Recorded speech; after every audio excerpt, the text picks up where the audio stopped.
Live. Woo.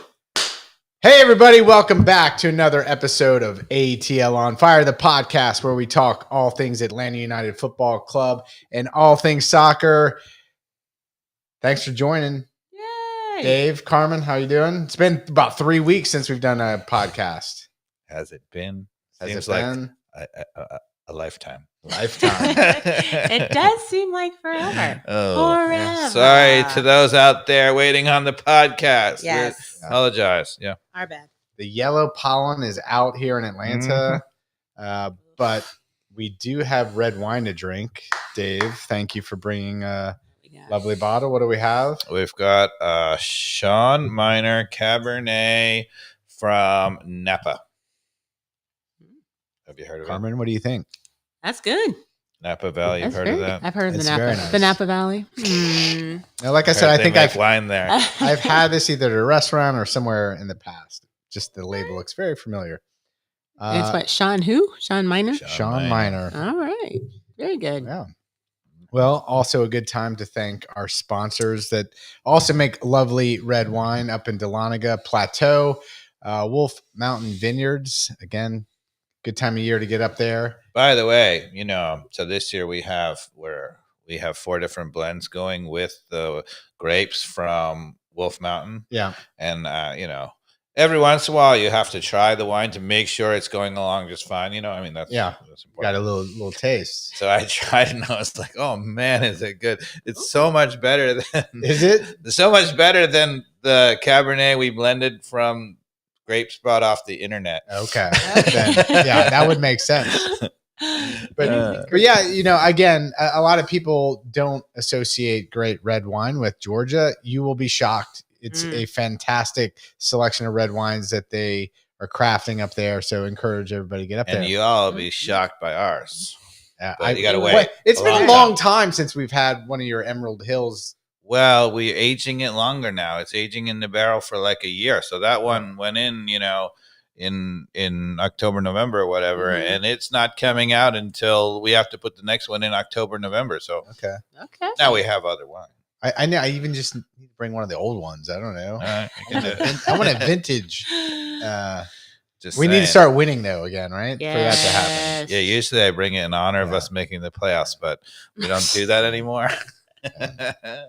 Now, good time to thank our other sponsor, Wild Heaven Brewery. Yeah. Today they had like a special. If you wore like Braves gear up there, you get like $2 beers. Oh, really? So opening they've day. got What? Yeah. It's already opening day? It's opening day, because the pollen comes just before opening day, Carmen. Yeah. But look it at used to be the pollen comes on opening day, but now it's global warming and blah, blah, blah. If you're watching us on YouTube, that's how delicious the beer looks and tastes when you get a draft beer. It looks good. Sometimes I want to reach right through the screen. Maybe some Fox Brothers barbecue with it. Delicious. Oh, man. Yeah. Yeah. Oh, man. So, well, thank you guys. What are you doing tomorrow? I know.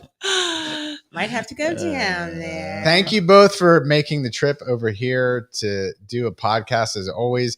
If you're new to the show, you will find us on all of the major podcast platforms out there, Spotify and wherever you enjoying your digital podcast. Also on YouTube, please, you do us a great favor if you tell a friend and subscribe. We need some viewership. Would be lovely. That's the best podcast ever. Yeah, it is. So yeah, we love to really break down. Dave is a soccer aficionado, and I am. As are you all. Somewhat entertaining. Come on now. I don't know why I'm laughing so hard at that. Now we have 2 games to go through. One, a Miami home game where we lost at the last few minutes of the game. Dave and I were sitting next to each other. And then a Cincinnati game away, which was always going to be tough against a solid Cincinnati side, came away 2-2. So we lost to Miami 1-2 and came up with a draw at the end of the Cincinnati game 2-2. So 2 games to talk about. Before we get into Atlanta United, what are your thoughts on the U.S. men's national team running the Nations League, Dave? Oof. Well, so I didn't really watch the Canada game because Okay. it's a third place game. Like, Yeah. who watches a third place game? But people were like, "Oh, Pochettino, he's ruined us, and they're supposed to be golden generation or not, whatever." I mean, we dominated Panama, right? Yeah. Like we dominated. They had one shot on goal. Yeah. In the whatever 90th minute or whenever we gave up the game winner. Lost. We always lose at Panama. Well, I mean, Why? what I have to But say we is, have to get over this, Dave. yes, you got to get better. You got to score the goals, but you can't exactly say that it's the coach's fault if they totally dominate. Like that's what you want your coach to get the team to do, and then sometimes it doesn't go for you. But that's the goal: is to dominate your opponent. Yeah. So I think it's a little over. Does losing to Panama in the semifinals suck? Yes. Is that the sky is falling? No. Yeah. Especially because, you have to watch, right? The same thing is true of our current Ronnie Dyla situation, right? You have to watch. There is non-performing, in terms of points and still playing well and is coming. And there is non-performing in terms of points, Pineda, where you're never going to get points. There's a difference. Yeah. The U.S. had like 14 shots on goal, 7 on target. And again, Jamaica had like 3 shots total. Panama, one shot on goal, and it went in at the end of the game. So I hear you. And it feels very relevant to the stats that at least Atlanta United is putting up at the beginning of the year. Like a lot more shots, a lot more quality opportunities. And, the sky is certainly not falling there either. But, when you and I were sitting together at the Miami game, which was, I thought, a very entertaining quality soccer game for the most part. Yes.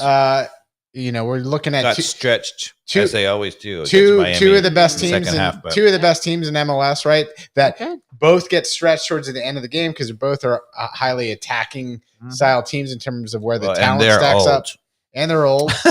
They're really good, but old, so they get stretched as the game goes on.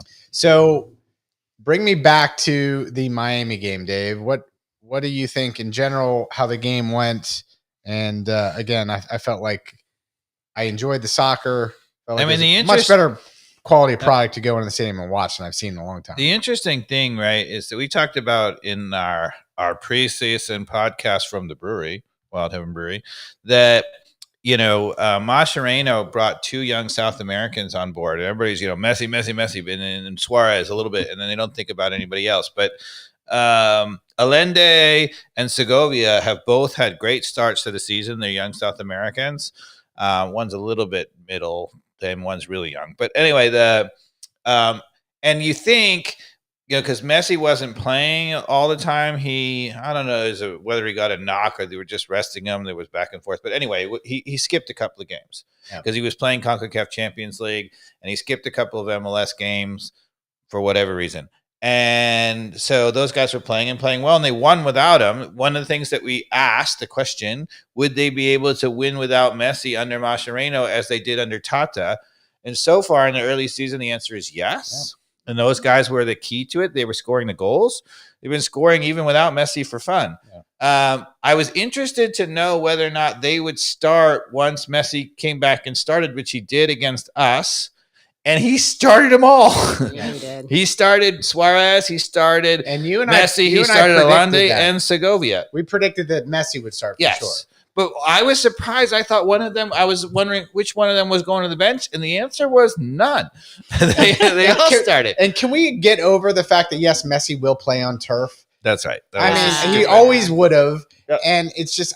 if you're out there and you were one of those people, you should just apologize to the people that you've argued with. Because the reason that Messi played, because it all lined up and made sense, not because of any conspiracy theory. That's right.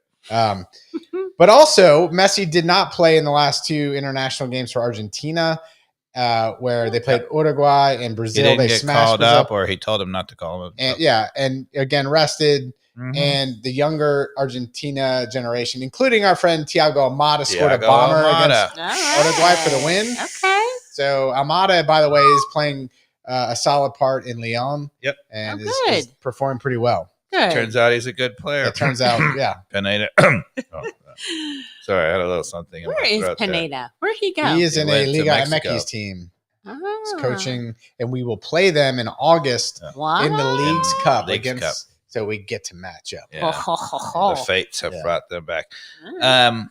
But what I was going to say about playing all of those guys is that leaves Sergio Busquets, who's a terrific player, but he ain't exactly young, and Bright to defend is their whole middle. And Bright is actually, I think, a quite quality player in the midfield, but he's basically on an island. Like Busquets is really good. He'll like keep the ball going or whatever, but he is no longer the kind of guy who is going to put in a defensive shift. So Bright was defending on an island. And I was like, look, Bright is going to be defending against our whole, amazing midfield. So I thought maybe that would be an edge test. And the question was whether Messi would still score anyway. And well, that game started off with a great goal by Atlanta United in the 10th or 11th minute. Yes, I want to talk about that. Okay, let's talk about that because, again, we had Brooks Lennon back in that game. In this particular play was going forward with purpose at the right time to run.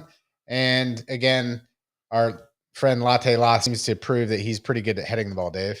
Yes. So here's my point. I'm here to humble brag.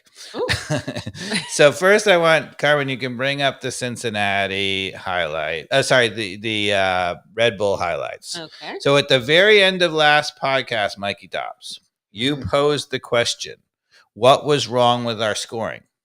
And I said that what was wrong with our scoring, one of the things, not all of it, but one of the things that was going wrong with our scoring is the wrong guy is ending up on the ball. Okay. You chastised me for this. You said that was a bunch of BS. Okay. We can go back and play the clip if we want, but I want to show you, if you go back to it on the top and I can drive, Carmen. Sure thing. All right. Oh, wait. Wrong one. Oops. My bad. There we go. So this is the clip that we showed last week. We went over and over and over. That was with Saba on. So this is Noah Cobb who's trying to play it to Saba, and I'll stop it. Here. So we play. Okay. So that's. We actually stopped it in quite a little bit of a bad place when we were showing it. So we made it look a little harder. When you were looking at it, you were like, oh, I think that's a hard ball to play. I think I stopped it in a slightly better place now. So those of you who are on YouTube, you can see it. But you can see he has a chance to serve it onto. I still disagree. To Saba's head. I still disagragree. I think he has a better chance of playing a square ball right there on the ground. But that wasn't what we were disagreeing about. What we were disagreeing that is what we were disagreeing about. Hold on. That is what we were disagreeing about. What we were disagreeing about whether it was the right person to deliver the killer ball, whether it was on the ground or up in the air or whatever. And I said at the time that if that's Lennon, he puts the ball on Saba's head and he scores. Okay, so first I'm going to play this clip because this is Cobb, and there's no disrespect to Cobb. That's not what he does. He's a center back or whatever, playing right back out of position. So he plays it a little bit behind Saba, and he has no chance. Okay? All right. Now, Carmen, go to the opening goal against Miami. I want to hold on, but if just for visual reference, Cobb was on the 18 line and Saba was pretty close in. So the distance between the two was very close. I just want to point that out. Okay. Which is important. All right. And there's no one in front of the Lennon to be able to actually cross this with a curl. Okay. So this is the opening goal of Atlanta against Miami. And I said at the time, if that's Lennon, he puts it on his head and we score. Okay. So this is a very similar distance. This is Lennon on the ball on the right side, except for there's two defenders back instead of one. Hold on. Where you start shaking your head at me. I'm shaking my head. Right. This objectively, I mean, Carmen can be the ultimate arbiter, right? Is a harder ball to make. Okay. No way. And watch what happens on the clip when we play it. Okay. So this is Lennon. And he has Cleopatra in front of him. That's a great ball, though. It is a great ball. So that ball, I stopped it right there. Oh, what happened? Right? He plays it up in the air. He puts it up where Latte Loth can go get it. Right? And this, if you notice, you can see right from this angle, it's a perfect camera shot. It's not behind him. It's out in front. Mm-hmm. Okay. And then Latte Loth, God bless him, does this. Yeah.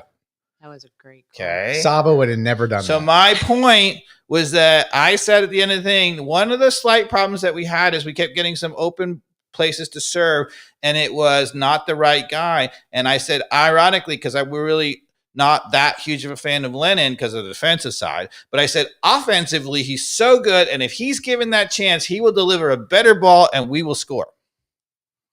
So, did he deliver a better ball? Did we score? Well, he delivered a great ball. I just think it doesn't take away from a totally different scenario that Cobb was faced with. Okay. Do explain.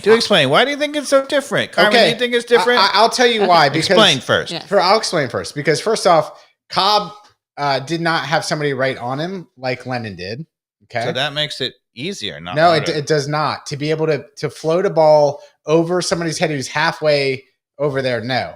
Especially with two other guys running back, and where Saba was in that case where he did try to actually end up squaring it back to him, but played it like at hip level. So it was impossible for Saba to get it, but he would have played it on the ground, which is a very difficult ball, but would have been able to do it. Mm-hmm. I don't think he would have been able to play that over that guy's head.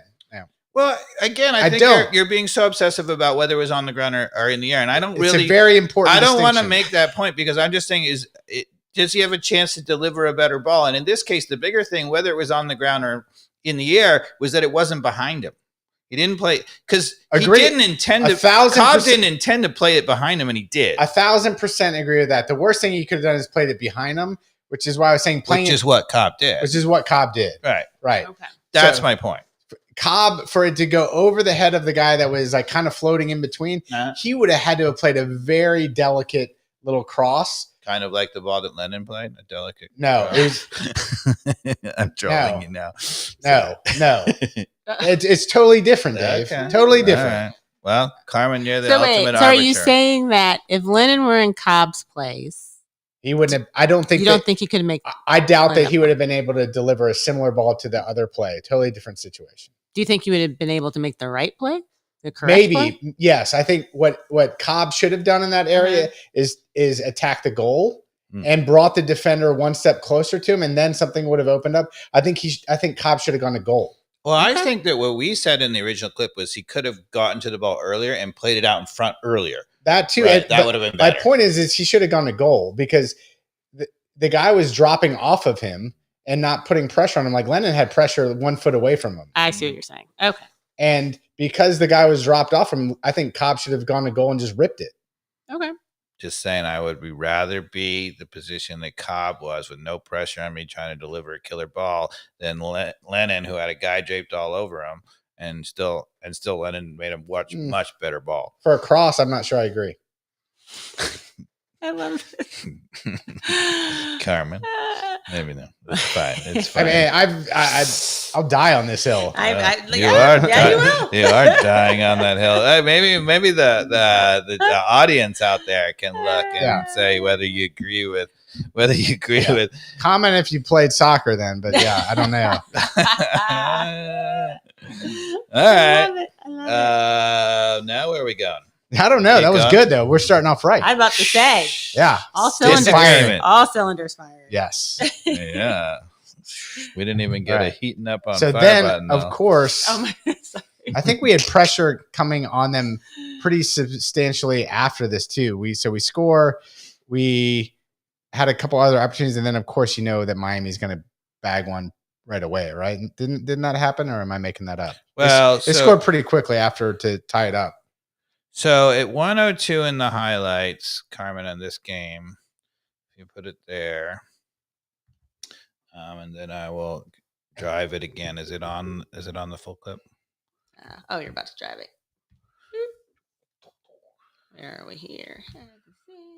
So this is the play where we scored the second goal, and don't do anything. Okay, you got it. I think we got it. Okay. Right? You got the clicker too if you want it. Yeah. Yep. Well, actually, I don't. Carmen did it so perfectly, we don't even need the clicker. So, it was offside on. So this is a ball that was delivered again, and Latte Lath heads it home. And I want to make 2 points about this, and he gets called for offside. Okay. So I think we were at the stadium. We were texting with Carmen, who was watching, and she was like, "Yeah, he's just slightly offside." If you look from this angle, I agree that he's offside. Except right. So the Miami defender is leaning with his arm out like this. So it's his front shoulder. Yeah, and the question is, so I still think he's offside, right? Yeah, he's off. But can MLS freaking give us a line and say that that's actually offside, so we don't have to be like a line? Blah, blah, blah? No, they're not going to do it. But that's bull. I don't get it. I still don't understand it. 1,000% agree. It's just stupid. Yeah. We're freaking America, and we should have a technology, right? Yeah. Apple TV should be ashamed of themselves. They're backing this. They absolutely should be ashamed of MLS being like, oh, we don't have the technology to be able to make a line. And also, how can the British have a line and we don't have a line? Like, come on. He's on fire. So I agree with you that I think he's offside, but give me a line. So then we have a play this. It's a beautiful header, right? Yeah, well, it's worth seeing. Like, again, it's another example of. And what I want to show you this, I'm going to go back 1 second a little bit, because the other aspect that I want to make about this is, and I'll go slowly so we can. So Rios Novo sucks. Oh, okay. So now this doesn't cost him because he's marginally offside. But watch Rios Novos on this play. Okay.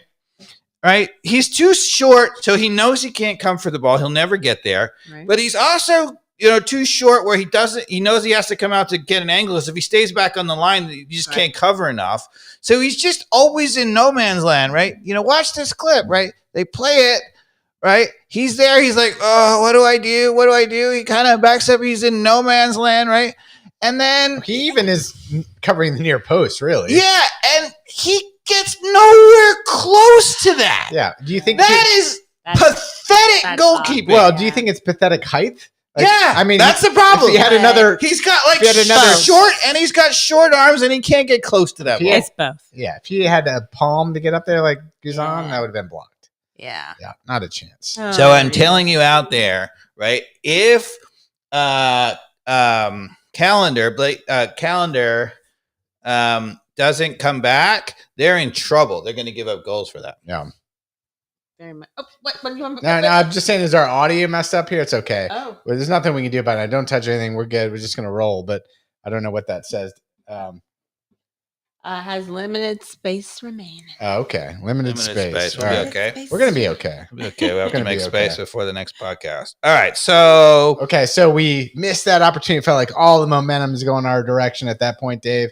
And then shortly after, right, they end up coming. 123 in the highlights. And we're just going to play the whole thing because I'm going to go and make a point of it. But before we do that, I just want to play the whole clip because God bless Messi is a genius. Yeah, but he is. But I mean, come on, this is a straight up blunder from Sleece. We're going to get to that. But first, before you get into that, just watch the glory that is Messi. It is. I mean, well, the chip and all of that is classic. Look Messi. What he does after first of all, he makes a tackle and intercepts the ball, which, oh my God. And then watch this cut. Oh, see ya and flip. Oh, it's all Cobra. It's like a cobra. That is ridiculous. Yeah. At his age, especially. Well, no, he sat there and watched for Sleece to make that mistake, and then he pounced, and it was incredible. It really was. Well, it is gorgeous. As Mascherano said in the news conference, that is a goal that only Messi can score. Yeah. It made it seem so easy. It's because of watch the amount of space he tracks down after Sleece makes a really bad touch. Yeah. He just completely closes it, right? Wins the tackle, makes a cut, and then just is like, he has the ability. Enrique and I were talking about this the other day after a game. It's just that millisecond, he knows how to chip it over Braguzan. Like, making that look so easy. No, I mean, the average MLS player is not chipping over Braguzan that easily. And it just makes Braguzan look like a fool. And Messi does this to every goalkeeper. It doesn't matter who it is. So easy. Okay, but here's my point. And this, I think, so far is my main criticism of Ronnie Dyla and what we're not getting offensively. So in the Tata era that was so good, right? You know, in 2018 when we won the championship, the thing that was so impressive to me is as we were coming out of the back trying to get a counterattack, we had, and it was mostly Almiron, but it wasn't always Almiron. It was Joseph Martinez and it was Tito Villalba and whatever. We always had a guy sitting in a space wide open, ready to receive the ball. And my point about this, so Sleaze makes a terrible touch. I mean, there's no getting around it. It was just awful. But he's going to get a ball back here from Miranchuk, right? And he actually has time. He's looking up right now, right? So in the Tata era, there should be a guy wide open for him to play an easy ball outlet. So my point is on this team, right? Miranchuk is checking back, right? We have Silva, right? I think it was Silva in the game, and it was Almiron, right? You can actually see Almiron here, right at the very bottom of this clip. Almiron used to be here. Right there, getting it Dropped for a counter, right? Because when he gets the ball, and I'll play 2 seconds, right? That's when he was playing more of a 10 than a wing. He could have played a one-touch ball, and he's got his head up, and he would have. He has nowhere to go with that ball. Now, he makes a terrible touch, but there is no easy outlet. I disagree. It's to the left fullback Amador. But that's not an outlet. That's just a maintained possession pass. It's a very look, the guy who's in front of Amador, I think it's Amador. Yeah. He's got his back to him, like it's a simple square ball. Yeah. And, I'm not saying that. And then the outlet may be up front. I don't know. But I want to be off on the races right there. We already played it forward. He dropped it back, and that should be the one where we're gone. Agreed. Yeah. I agree. So what's the problem then in terms of if Almiron's playing right forward? You want him drop back more in this situation? I want him waiting really widely available, and so it's an easy outlet ball. Well, he'd have to be inside for that to be. Yeah, I want him right in this hole. But isn't that kind of where Miranchuk needs to be? Miranchuk came out to create the space. He came all the way back here, and then there should be the secondary player in the hole. It's not going to be your forward, though. I don't know. Yeah. I don't know. It should be. Not in this case. Almiron in that 2018 season, I go back and watch the clips, he was there all the time, there. I know, but I'd have to see in this particular circumstance how we ended up here, and I can't remember. What do you mean how we ended up? We lost the ball to Messi and he scored. I know, but like leading up to this, like why Almiron and like there's a huge gap here in terms of the forwards and Latte Lot. So how did we get there is what I'm saying. We were building out under possession, so he had all the time in the world to be wherever he was supposed to be. My point is Ronnie Dylo has him here, right? And that's relying on these guys getting out here to get him the ball out here. And I'm like, I want Almiron closer. Let's play. Yeah. I want the outlet to be easy. That's what I want. Yeah. I mean, I think we'll see that obviously in certain situations, but again, I'd have to rewind to see how we ended up here. But yeah, I'm not going to agree with you on this podcast very often. I mean, it does seem like it. Yeah. I don't know. I just think that there's a blunder. It's a total blunder. Mm-hmm.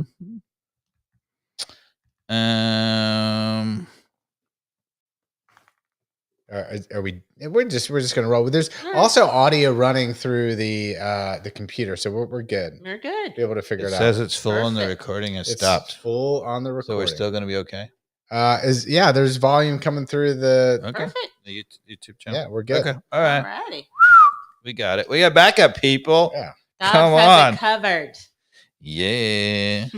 It's probably because we got the volume fixed, and now it's like extra bytes of information because it's louder. Yeah. That's how much I know about this. Like,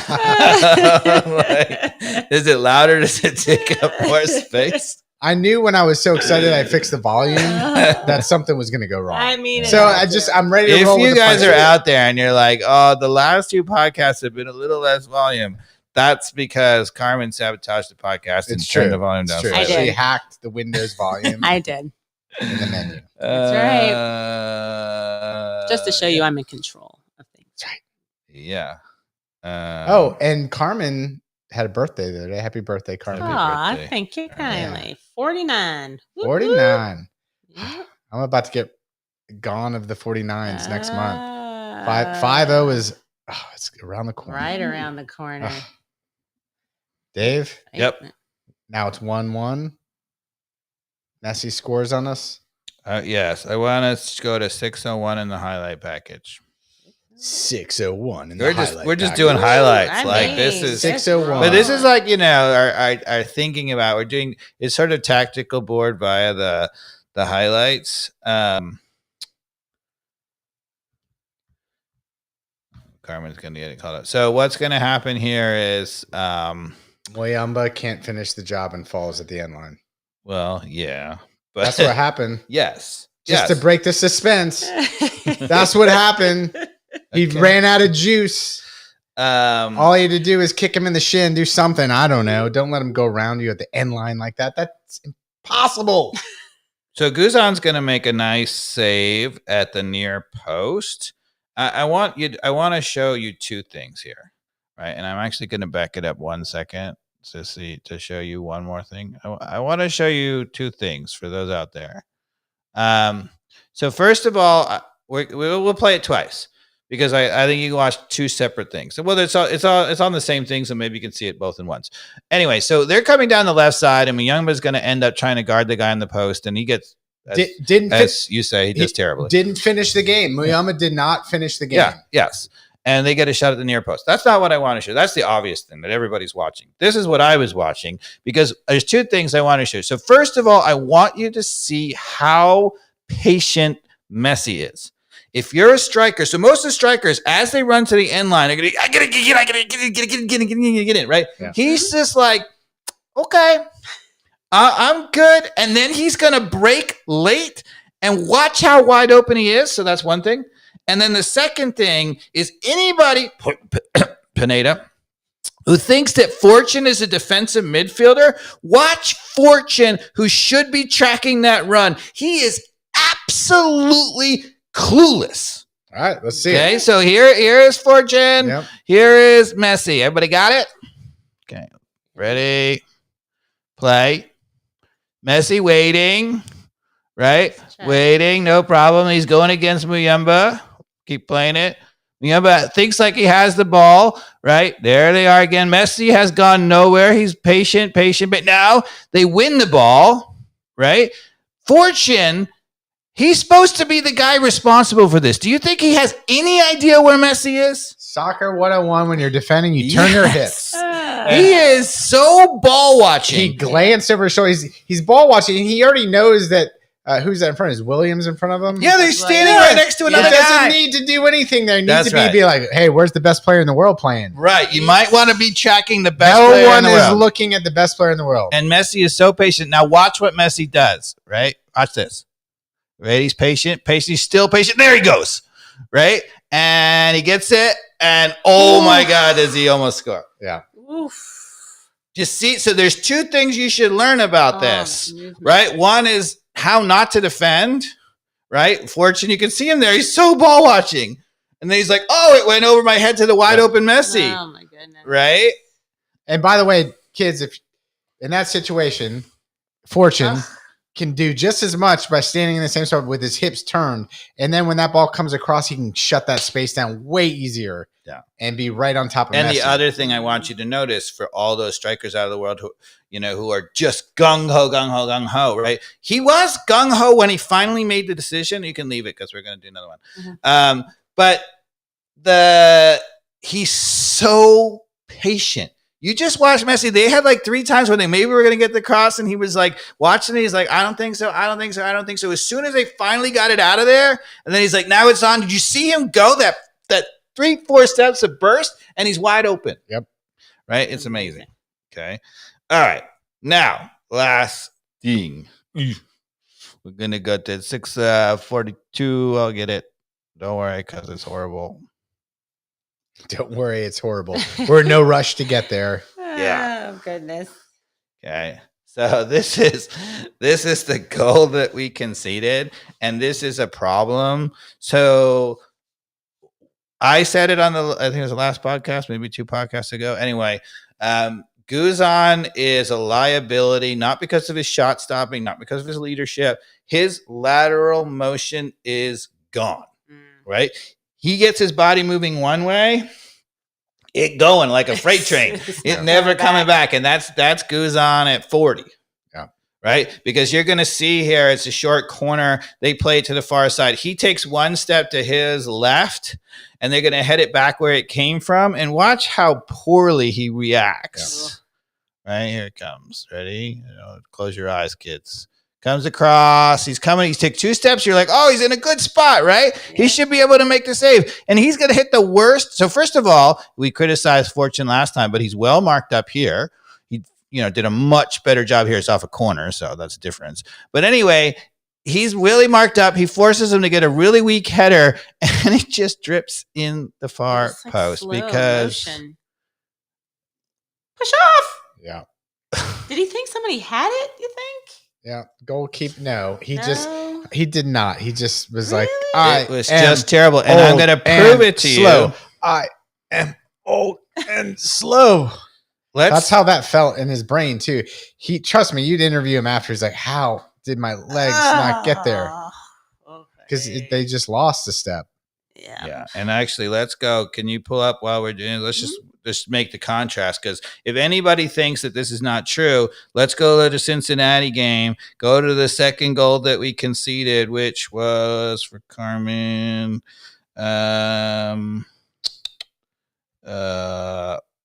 5 minutes exactly in the highlights, right? And you're going to see exactly what I'm talking about. Exactly on 5 minutes. Mm-hmm. So, I think we're doing this. I'm using the highlights because they're really good example of how you can see. Carmen's good at moving the footage around. All right, so go ahead. Right, pull it back up. Yeah, the top, and then I got it. Okay. Right. So it's a free kick. This is actually the second goal that we give up, right? It deflects. Yeah. Guzan is moving right, and he has no ability to go back lateral. Once he gets going, he grabs his head. All right, let's watch it again. They're going to show it again. All right. Wow. You're right. He didn't even push off at all. Now, am I saying that he could get back to that? I'm not sure. I think amazing goalkeeper, maybe. But my point is not whether he could have made the save or should have made the save. My point is that he takes the step, and that is it. Yeah. He cannot go back at all, and it's a liability. That is the right point there. It probably, like you said, any goalkeepers. It didn't go that far back, so maybe some goalkeeper could have gotten to that, but I don't know. But it's the point of just watching his body reaction. It was like, I got one move and it was that way. And then as he's going down, slow, he's grabbing his head. He's like, oh, no. I have no chance of getting back to that because I'm already falling over like I've been chopped on a log. A tree. It's like a Christmas tree going over. And that was which goal? That's the first goal in the Cincinnati game? No, that was the second goal that took the lead for them. We were up 1-0, which you can go through the Cincinnati game if you want to go to it. But yeah, let's do that. Let's go Cincinnati. Yeah. Since we went to it, let's do it. So that was the second goal in the Cincinnati game. Yeah. All right, let's go to the first goal. Atlanta scored first.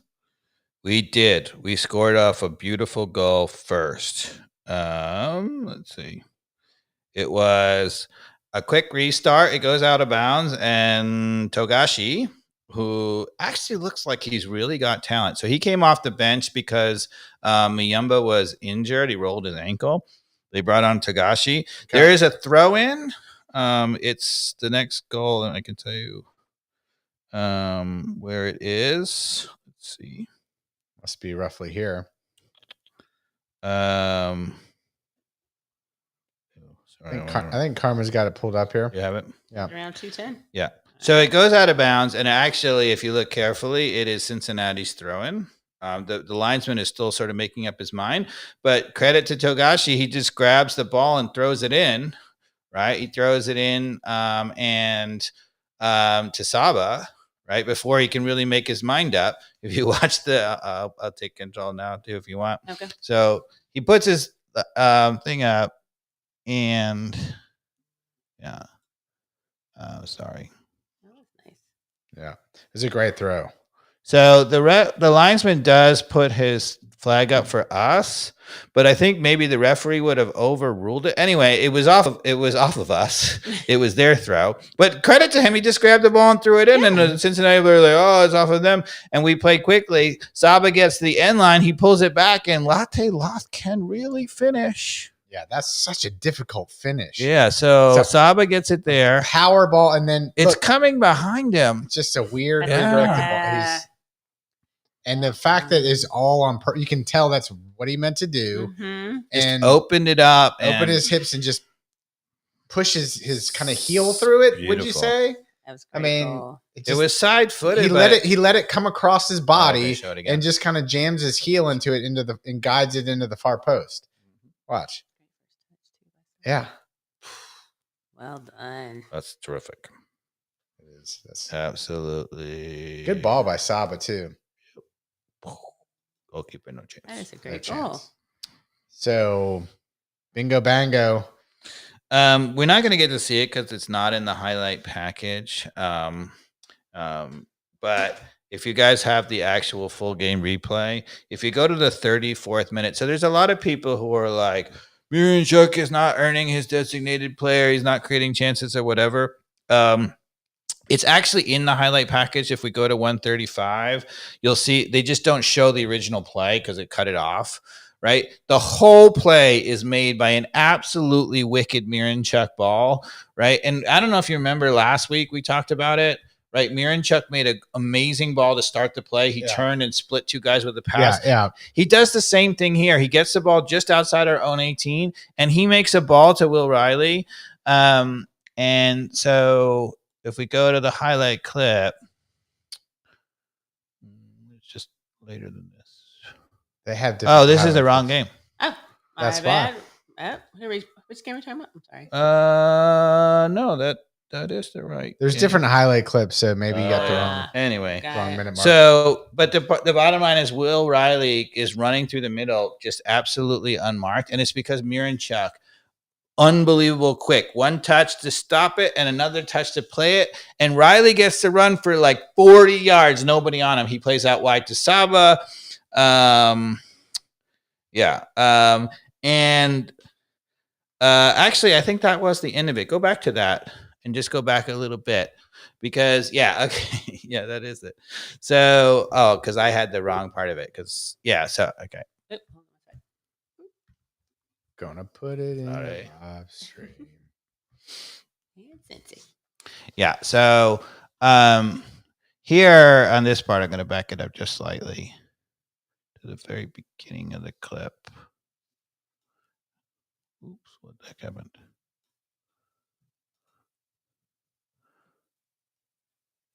So Riley is there running with the ball, and he's absolutely wide open to play it out wide. But there was a ball here that you can't see that gets him into the space, and he finds it wide to Saba, who's just wide open in space. Latte Loth with good movement in the middle, right? And Muyamba heads it. It is going in, Mikey Dobbs. Oh, my goodness. And it hits Latte Loth on the line. That was defended by our own striker. I mean, he knew nothing about it. He was on the line. But that was ball going in. That's how unlucky we are. Yeah. That was a good opportunity. It was hard to tell who it hit. It hit Latte Loth. All right. I can prove it to you. Want to go back? No, I believe you. I believe you on that. All right. No reason to go back. All right. Although Latte Loth didn't get hit in the head by Brad Guzan. I don't know That how much actually- I can trust you. Actually, we talked about that. So after the podcast where we argued last time, We did. Mikey Dawes went into slow motion on the full replay and showed us that, yes, in fact, Brad Guzan did not punch Latte Loth in the head. He actually, I think, if anything, it was one of the attackers might have hit him with his other head. team may have hit his head. But it looked like Guzan was about to punch him, and he didn't. Yeah. No, he kind of came So, over his head. Mikey Dodds was right. He was I right. was wrong. You got to give me credit Yes. every once in a while when I am right. Yeah, Yeah. even a broken clock. Oh, Yeah. And now let's go to 547 in that same highlights package because that's the second goal that we conceded. Yeah. So wait for Carmen to bring it up. So we actually is interesting. So we had brought on Hernandez for Silva. So we scored first, as we just pointed out. Then we concede. Okay, we concede on that horrible deflection, right? Where Guzan is leaning the wrong way. All right. Right. Evander, who we talked about at the beginning of the year, right? He scores both goals against us. I said he's the best player in the MLS, and he scored 2 goals against us. But anyway, we had brought on Hernandez for Silva. So we actually, for a brief moment, while it was 1-1, I think Ronnie Dyler was like 1-1 on the road, okay, against Cincinnati. Yeah. Mm-hmm. And he went to 5 in the back. So you can see it in the 5 in the back. It's actually 1 out here, 2, 3, 4, and this is the right back here. Okay. But again, everybody's going to be watching this and say, if you watch On the Ball, you'll see that we just make a hash out of tackles. 2 guys missed tackles, right? So first of all, this is not a Pineda goal because, again, 2 guys missed tackles. With Pineda, we didn't even have a guy who could make a tackle. So, the guy's got to make a tackle, then that's the problem. Yeah, and again, go back to the Muyumba goal where he got beat at the end line too. Yeah, it's like absolutely. We're getting. I mean, those are clear player mistakes. Yep. I'd rather be like, okay, well, and then like, yes, you can point out after the fact, Fortune is ball watching and doesn't do the basics to turn his hips, but the first part is taken care of. But what I want you to watch, so you can watch if you want to play it twice, we can watch what's happening on the ball and the missed 2 tackles. But what I want to show you is here, right? So Lennon here is now, we're playing 5 in the back. So he was more up the field, as he should be as a wing back, right? And we turned it over badly. So this is not his fault or whatever. But so he's getting back and he's doing a good job.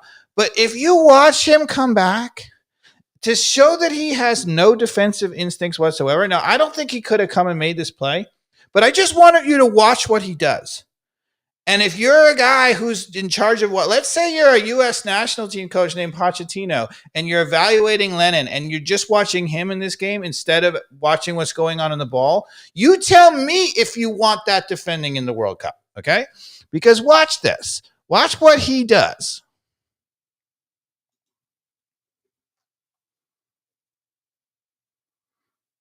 He just runs alongside. He never comes over, right? At all, right? I mean, he could come towards it and he just runs parallel to the whole time. He never sees the danger. Got it. What are you doing? And there's nobody out there. Yeah. And I will see. I like the other thing that we were talking about with the Cobb and the cross. Yes. What Dave is right is the subtle angle, which was a half of a second for Lennon to recognize he needed to cut in immediately because he's not doing any. There's nobody for him to cover out wide, right? Might as well have stayed. Honestly, he should. If he's not going to come, then he's at least an outlet. Then he's an outlet. Exactly. Correct. Look at y'all agreeing. Yeah. Look at y'all agreeing. Which is why I'm right on the other one because I know what I'm talking about. I don't even know what to press. I'm just going to press that for the fun of it. Somebody should put a straitjacket on this guy. Yes. Yes. Yeah, but I mean, like the instincts are just awful. Yeah. Right? Because he should have said, okay, I know we have 3. So what I think he was saying, there's 3 guys in the back. I don't have to do that. But that's having no defensive instincts. Because if you're back, you should come over and try to help make a play. Right. Otherwise, don't get back. Right? He could have stayed. There would have been no problem. We had 3 guys back. So it's fine for him to have stayed there and said, look, I was assuming they were going to win it. I wanted to be the outlet. That would also be a good instinct. But he did the worst of 2 worlds. He made extra effort for no reason and then had no instinct to come and help. So he's wasted time and effort getting back. He hasn't helped us defensively, and he's taken himself out of a good offensive position. That's awful. Yeah. So now what? Is 2-1 Cincinnati? Yeah, 2-1 Cincinnati. And then we get an amazing counterattack in the 87th minute. I think you're about to show up. Carmen, you can take the drive on this one. All So right. Miranchuk is getting the ball right when we have it. And again, for those of you, watch how fast he processes the ball and gets it out to Saba, right? Boom, boom, boom. Yeah. Right? Saba comes in. Own goal. Yeah. The other thing I want you to notice, I think they're going to go back to it again, is watch Latte Loth's movement, right? He doesn't just run. All those strikers who run straight to the goal, watch Latte Loth. Does he run straight to the goal? He's going straight. Now watch this. Ready? There he goes. Outside, right? Did you see him go out? Mm-hmm. Right? That's a striker. Where was Miles Robinson in this game? He was sick. Okay. Okay. And it's an own goal at the own post for the near post for Cincinnati. Okay. So here we are in the season. What is our record? Where 1, 2, and 2. 1, 2, and 2. Poor, and poor. We are in 12th place of 15 teams. So what is your worry meter? 1 of 10, Dave. Last time we did a podcast, it was a 1 of 10. Yeah.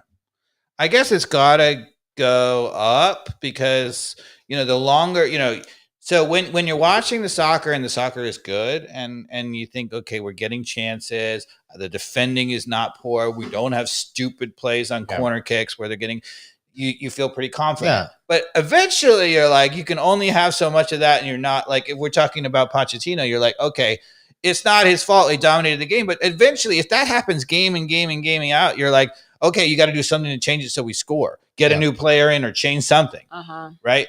I don't think we're there yet with Ronnie Dyla, but another week goes by and it's still not so good. Although Cincinnati on the road at 2-2 tie is a fine result. If we'd have talked about the prediction for that game, I think we would have probably landed in that area of like a tie is probably. I mean, we were missing people, right? Yeah. Like people on international duty? Miguel Almiron was on international. Everybody was talking about we're missing a whole team, and we were missing people. We had no Sleaze, and we had no Almiron, and we had no Gregerson. Click was on the bench, so no, that wasn't the problem. I mean, he didn't start because of an injury, though, not international. But he's He's still our best option, though. Yeah. But we've got a terrific backup in Silva, right? So if you need to lose an Almiron, we have one of the better backup attackers. We still had Latte Loth. We still had Saba. We still had Miranchuk. Yeah. And we scored 2 goals on the road. Yeah. So I'm not super upset about it. Who are we playing at home? So if you ask my meter, I would bump it up from 1 to 2.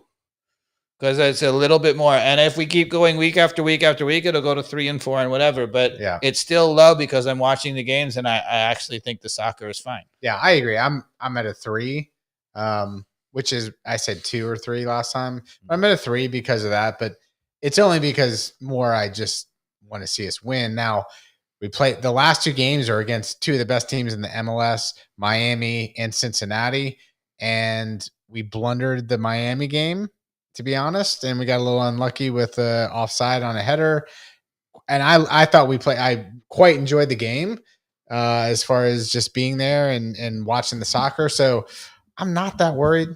And again, what did you think of Edwards, who was a makeshift center back in the game? Did you notice that? Well, didn't you talk about that in the last podcast at Edwards, or did we talk about that? He was at right back. That you might actually. It's the first time he's played center back. Yeah, but you were saying that he might be better as a center back. He could be. I think defensively he's terrific. Yeah, because he's not afraid to put pressure on people's backs, right? Which is what's been missing from. But I don't mind him as a right back either. He gets forward pretty well, and I think he, I think, does he serve a ball as well as Lennon now? No, but he's 21 years old or whatever he is. Yeah. So, could he get there? Absolutely. I'm a big fan of his. Now, I don't know whether we want to go to it. I'll show you. When Guzan makes a terrific save very early in that game, and it's off of a cross. And Edwards loses his guy. He just kind of lets him go, and he gets the glancing header that Guzan makes a terrific save on. I was like, it wasn't horrible, but you got to do way better than that. So I think what I've seen from Edwards is awesome, big mistake, which just says to me young. Okay. Yeah. This is like the one that he balled that bounced over his head. I mean, yeah, like the first half against is it Messi? Yeah, I don't know. No, it wasn't Miami. It was the other game. It might have been Red Bulls or even the game before. Anyway, Yep. it was Charlotte. The ball bounced. Charlotte, and he played great against Zaha. That's right. He played amazing against Zaha. The first but half, then the ball bounced over his head. Yeah, so I think it's all promising to me. He just looks young. Yeah. But I think there's talent there. And I'll say defensively, if you look at our goals conceded, it's probably about the same we were doing under Pineda. Maybe it's even worse. But we look so much better. I mean, honestly, the thing that I don't think is Ronnie Dyla's fault, the thing that's the difference, Brad Guzan, if he could shift laterally, right, he certainly makes the save against Miami. He's a shot that stopper. Would be a tie. Yeah. For sure. And if you had said we got a tie against Miami and a tie against Cincinnati, maybe even if he was a great goalkeeper, he makes the free kick save against Cincinnati and we get a tie and a win, right? But none of that is defensive tactically bad. Those are just goals that are not good. Yeah.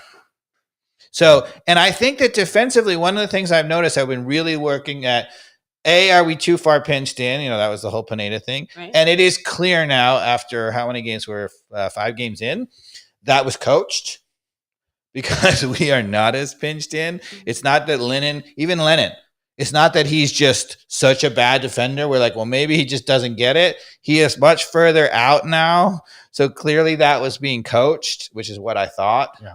He's not that bad, people. I mean, he's not good one-on-one, but positionally, he's not that bad. And they're going forward, Amador and Lennon, and then particularly Lennon is underlapping, which I really like. But they're picking their moments, right? Like actually Lennon went forward a lot early in this game, very early, but then a lot he stayed back as the game went on. So we have players back. There's none of this garbage having nobody back. Yeah. I mean, even look at the Messi goal. There was 2 people directly behind Sleece when he lost that ball. Yeah. And he made them look. Well, you know who beat us? It was Lionel Messi. Yeah. After a mistake, and I can forgive mistakes, right? Like I'm not mad about a mistake, and that's totally different. Even Muyumba getting being in the line, it's a mistake. But the Muyumba thing bothered me because that is a little bit of a mental thing at the end of the game. You got to be mentally, and this goes for every team in the last 5 minutes of a game. There, every individual has to be so mentally tough in those situations.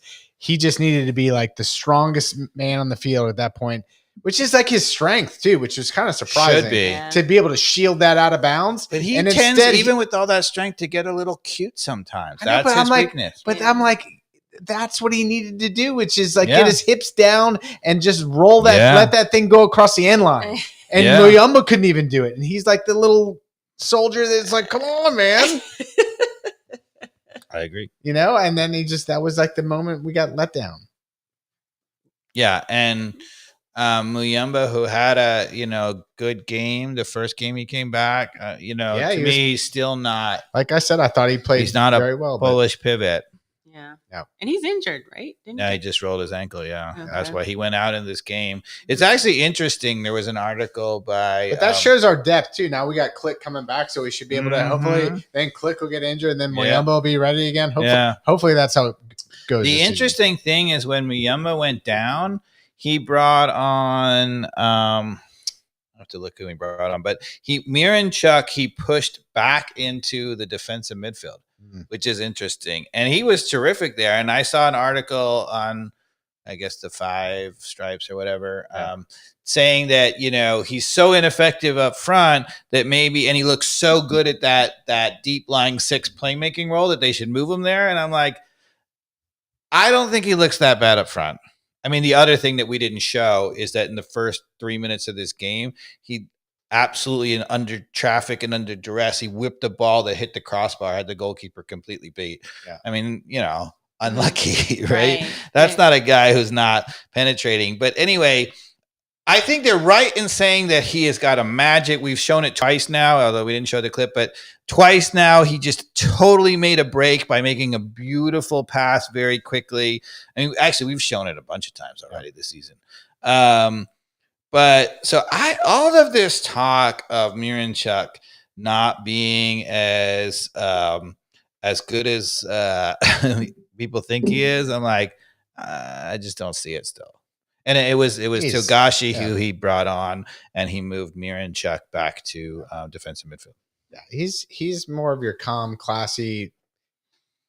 Just is in the right spots of the field, plays nice penetrating passes, and obviously when he gets a moment to shoot the ball, he can really hit it. Really hit it. He needs to get used. I mean, Almiron needs to get used to those guys. I think Saba needs to get used to those guys. But if we put it all together, we could have a run. We've also had a pretty tough schedule early on. We had to go to Charlotte, which is going to be one of the better teams. We've played Miami, which is probably the favorite. Yes. If they're not the favorite, then Cincinnati's the favorite. So our next two games are okay teams. We got NYCFC and then Dallas next. Is that correct? That's right. And Dallas is the pits. They're the worst. Yeah. So if we don't get it done against Dallas, you know that we haven't turned the corner. I mean, New York City FC, which is home, we should do home games in a row coming up. And we, you know how many games we have at home in the month of June? 0. Oh, really? We are home, and then road trip. Well, maybe which actually is, hopefully we'll put it together by then and maybe go on a great road trip. But Dallas is really bad. So, what are your thoughts on NYCFC at home? We get the win. What's your prediction? I'm gonna go to Carmen first. What Carmen. do you think? This is a 2-2-1 8th place New York City FC team. We will. Let's see. I got us winning 3-1. I have us winning 4-1. And I'm gonna go with 3-0. Okay. Wow, that is pretty one-sided as far as all predictions. I don't think, and so this is going to be an interesting. We're pretty confident. Pretty confident. And we may all have egg on our face. I almost don't. Although like you can't get egg on your face either. anymore because it's too expensive. Okay. All right. What about the Dallas? In case we don't get to the Dallas game, what's your prediction on Dallas? 8-0. No, I'm kidding. Probably 2-1 against Dallas, right? Dallas, you got to figure they just hunkered in or whatever, and we beat them 2-0.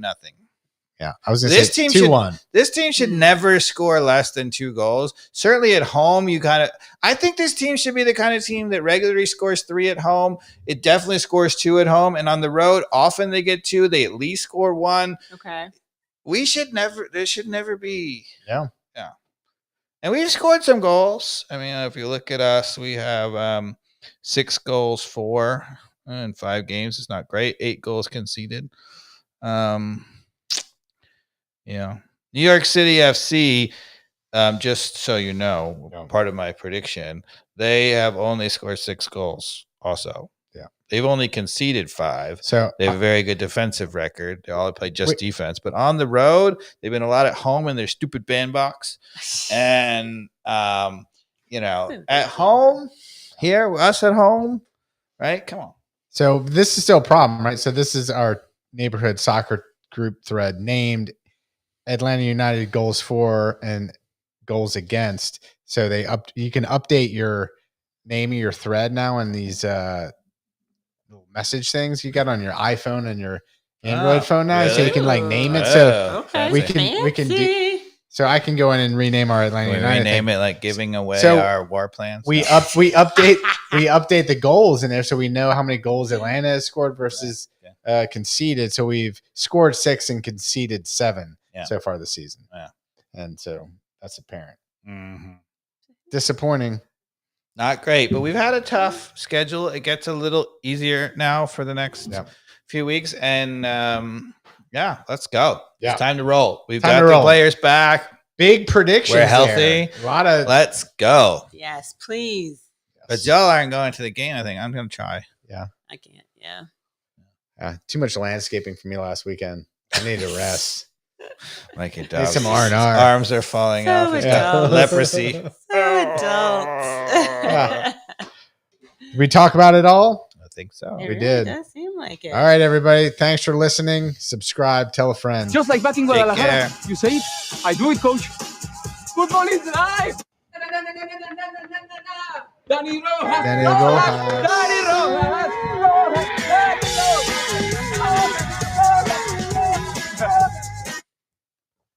Duke basketball. Here we go. Yes, let's go.